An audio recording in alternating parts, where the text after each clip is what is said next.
Hello, I want to talk to you about my shame liberation program. I designed this program because when I started out in my own healing journey of seeing a therapist and reading self help books and getting a spiritual practice, one of the themes that came up all over the place for me was shame.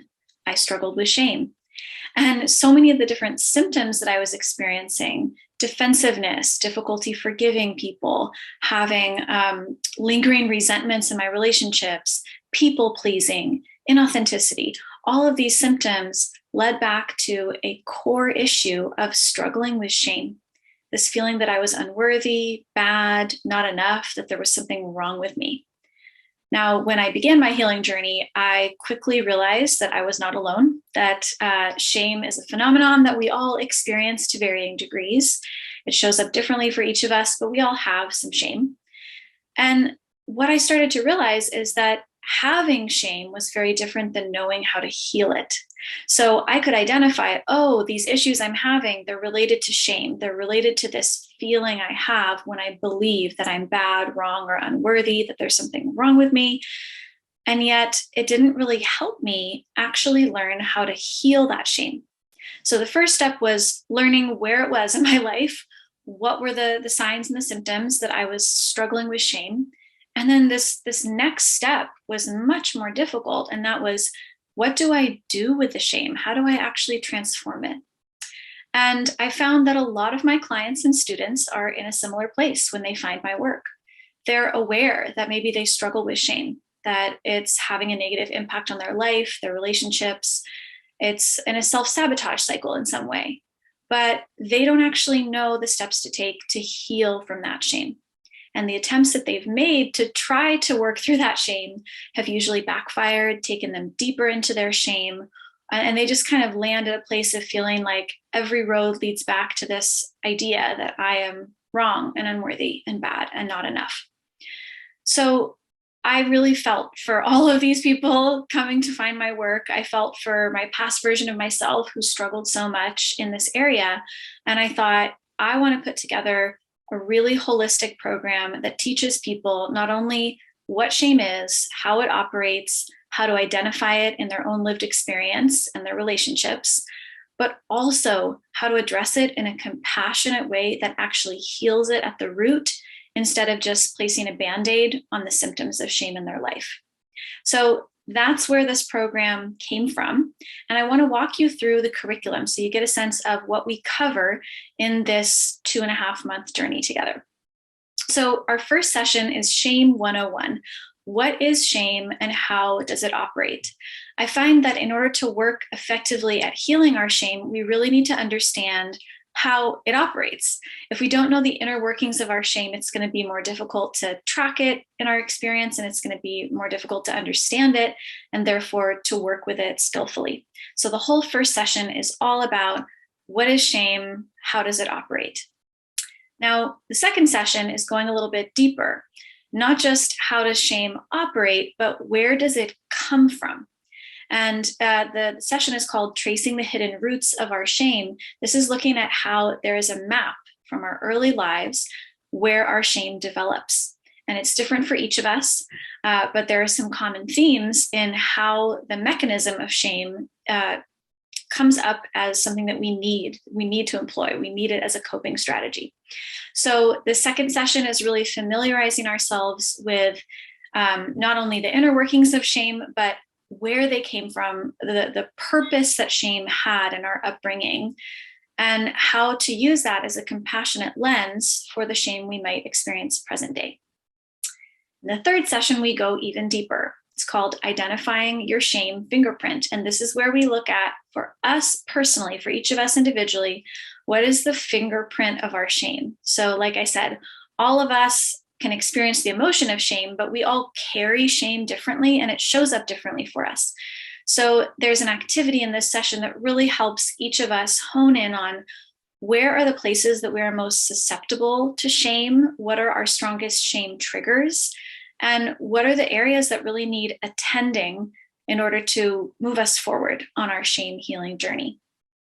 Session 4 is called Applying the Antidotes to Shame. And this is where we actually start to work with some of the healing tools. So whereas in the first 3 sessions, we're looking at what is shame? How does it work? How do we find it in our experience? How do we understand our unique relationship to shame? This 4th session is where the rubber meets the road. We really start working with when shame comes up, when we're in a shame spiral, when we're in that shame trigger, and we're noticing all the signs and symptoms that that shame is active. How do we start to meet it? This is where we practice different tools that are going to really compassionately engage the shame rather than pushing it away or trying to repress it or trying to get rid of it.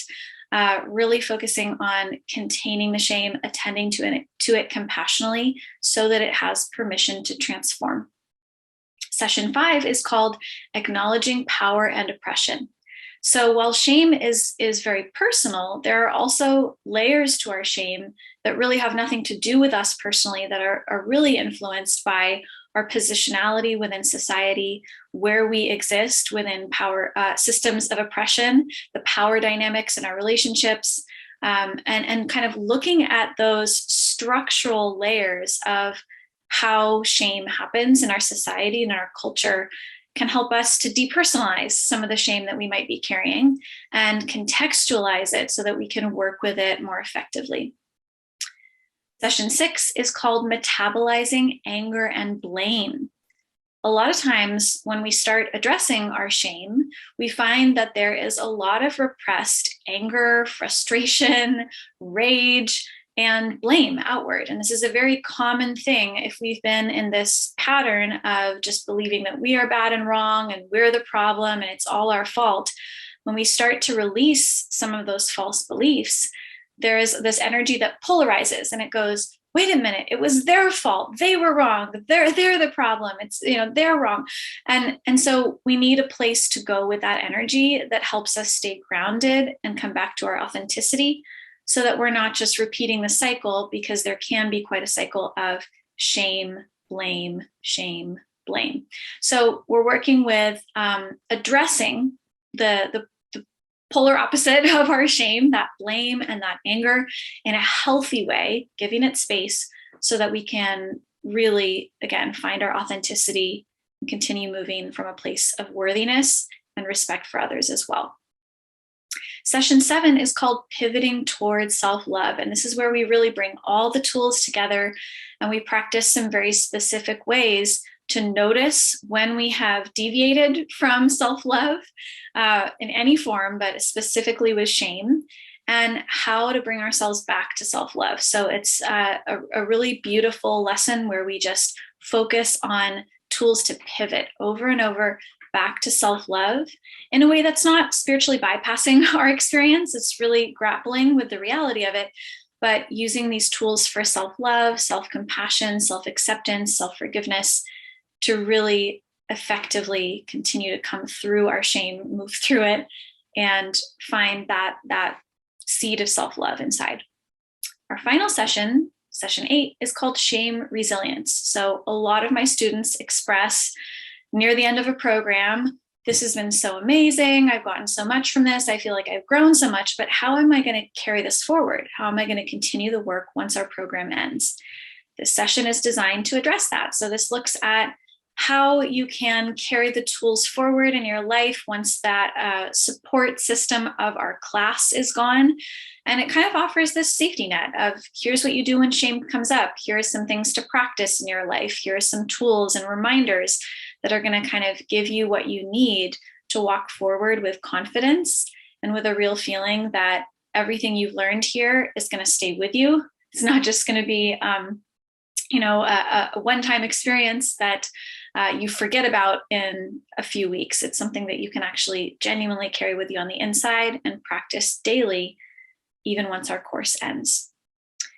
If this material speaks to you, if you feel like you're struggling with shame or you have recurrent chronic experiences of feeling like you're not enough, you're unworthy, you don't measure up, feeling like you're insecure and maybe struggle with feeling that other people judge you or being really hard on yourself, chances are this program could make a really big difference in how you experience yourself, others, and your life. So again, if this speaks to you, I would love to have you in the program. It's such a beautiful experience to walk this journey with other strangers and friends who are working through the same issues, struggling in the same ways. And as a facilitator, I have walked this path as well, and I walk it right alongside you. I truly believe that all of us are on a lifetime healing journey. And while I may have expertise that can support you with yours, I am also always growing and healing myself. So it's a really beautiful experience that we get to share together in this journey of learning how our shame works, learning how to identify it in our lives, and learning how to transform it in the most compassionate way we possibly can, so we can live with that greater sense of inherent worthiness and really just radiate who we are in our lives, and stop feeling that we have to hide or change anything about who we are in order to be lovable and worthy. All right, let me know if you have any questions, and I can't wait to connect with you.